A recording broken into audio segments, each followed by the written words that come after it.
After several months of the phony war, the German army attacked France and the Low Countries on May 10, 1940. The French army was considered one of the most powerful globally, but it was unable to hold out against the Germans. In less than a fortnight, the German army brushed through the country from the north, and on June 22, 1940, France surrendered. Marshal Philippe's government signed the armistice with Nazi Germany and started the embarrassing story of the French collaboration. It was the greatest debacle of the 20th century. The speed with which France crumbled is shocking. How did this happen? Why so quickly, and why in general?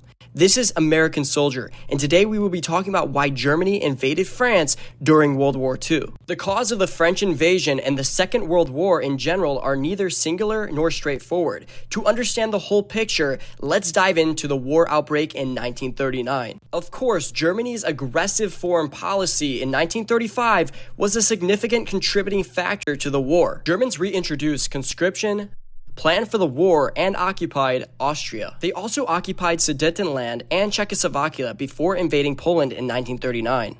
Germans broke international agreements set out on the Treaty of Versailles and pursued aggressive expansion, making European war more likely. The end of the First World War had put Germany in a difficult situation.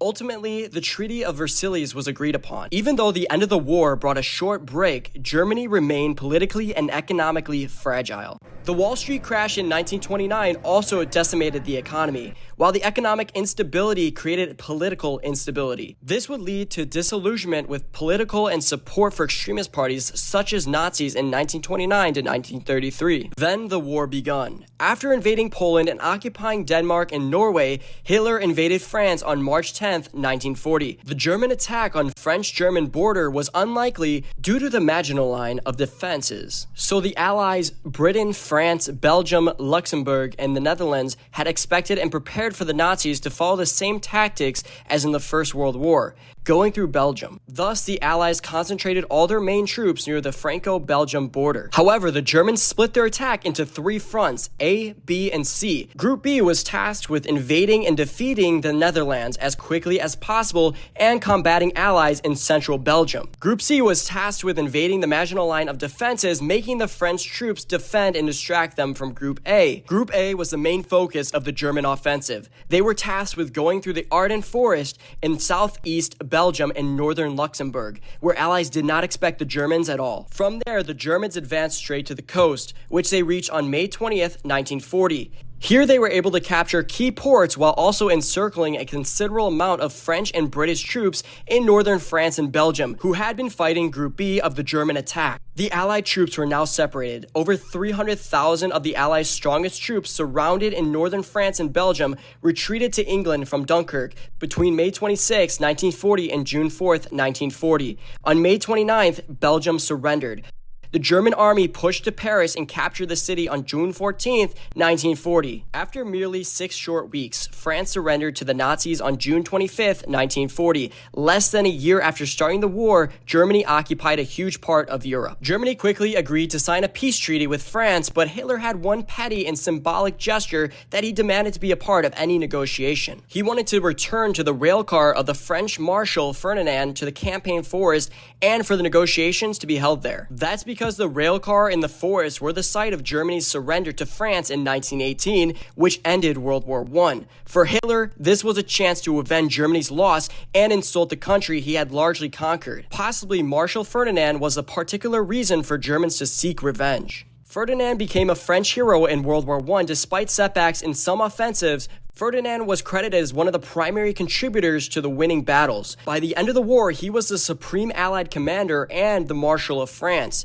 In this role, he went with his train car to the campaign forest in 1918 to oversee the armistice negotiations. After reading the preamble, Ferdinand stepped outside in what was seen as a direct insult to the German officers within. The most restrictive clauses of the Treaty of Versailles were drawn from the armistice negotiated in the train car. Ferdinand got everything he asked for, except the exact number of submarines and locomotives he had demanded. Germany simply didn't have that number, but they gave up everything they had. When it was signed, Ferdinand refused to shake hands with the German officers, saying in French, "Well, gentlemen, it's finished. Go." The humiliation did not end there. Ferdinand publicly demanded for the most restrictive terms on Germany, calling for the territory to be remitted to France and decades of occupation. However, other negotiators and allied government leaders refused, mainly due to the worries that strengthening France too much could lead to a conquest by France. For his part, Ferdinand believed that the final terms of the treaty were too lenient and declared that the final deal was not peace,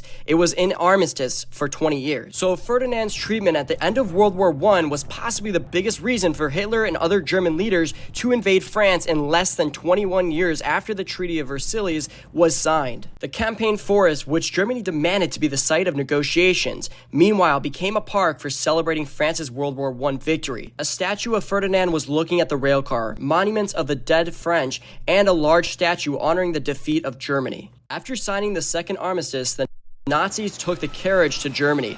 They almost completely destroyed the glade of the armistice, and only the statue of Marshal Ferdinand was left. Hitler was a man who never missed an opportunity to rub his enemies' noses in it, so he wanted the statue of Ferdinand to remain standing. During the Second World War, the statue of Ferdinand surveyed a shattered wasteland. The carriage was displayed in Berlin in the Lustgarten, a large public park in the center of the German capital near the Berlin Palace. There it remained until 1945, remarkably surviving the Alliance bombing of the capital. However, when news broke that the Allies had advanced into German territory, the authorities decided to relocate the carriage outside of the city for safekeeping. The carriage ended its journey in the small town of Ohrdruf. There it was guarded by the men of SS. Sadly, when American troops came too close to the town, the SS decided it shouldn't get into enemy hands and be used for another humiliating peace signing. So they destroyed it, possibly with dynamite, but most likely fire.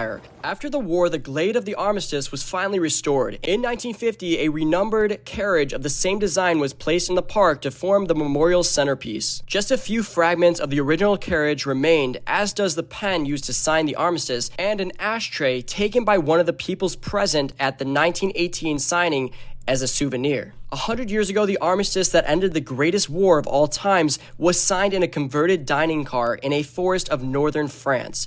The carriage may be long gone, but its legacy has lived on in Europe's peace through the last 7 decades. So what do you think was the main reason for Germany to invade France? Leave your opinion in the comment. Don't forget to like, share, and subscribe so you don't miss any uploads, and you can enjoy the excellent content we send your way.